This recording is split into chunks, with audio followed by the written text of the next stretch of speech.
really that interesting as such. So I'm Rachel, I work for Trust for London.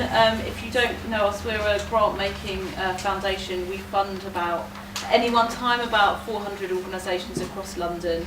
Really wide-ranging issues, from being the major backer of the London Living Wage campaign and also a big initiative on tackling female genital mutilation, both of which have been really up the public agenda, which is fantastic.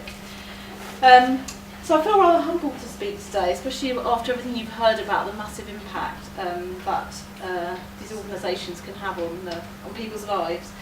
But as you heard, I got this gig because I've been a ticket to some money towards it. So, and Lilietta asked me to give a little bit of history, really, from our perspective about how this came about.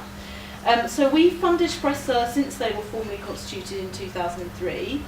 And we've always been really impressed by the kind of energy that they bring to the work that they do, the creativity, and that quite unusual combination of being really rooted and really led by their clients and their users, and yet very open to working with everybody and very sharing of their learning. And we knew, although we weren't funding that work, we knew about the issues of domestic violence that had come out through the partnership with Women's Therapy Centre.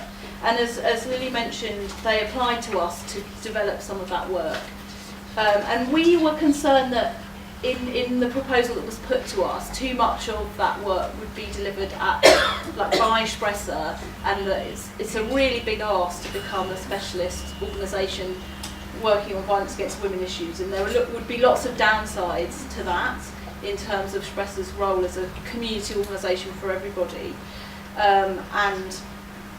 So we said no, but of course Lilietta is never deterred, and so unlike many other organisations, she said, Rachel, I need to come and speak to you about this, and I didn't feel I could say no to that. And so Lilietta and Esme came to speak to me, and they really accepted and could see where we were coming from, but said, look, we need some money to buy us a bit of time to really work up what it would look like to work in partnership on this rather than on therapy.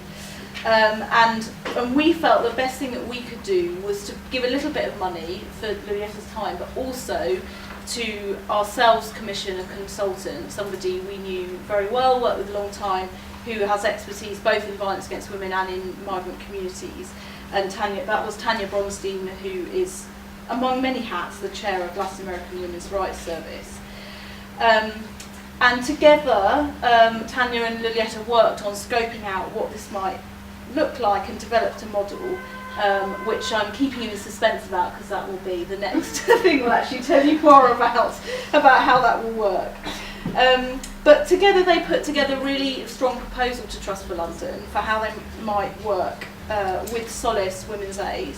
And we were delighted at that idea because we've also had a long history with Solace and think very highly of their work. And so after all of that, when they asked us for money for it, we couldn't really say no, could we? Because we funded all the run-up to it. So we made a grant, initially it's for 2 years, for £70,000.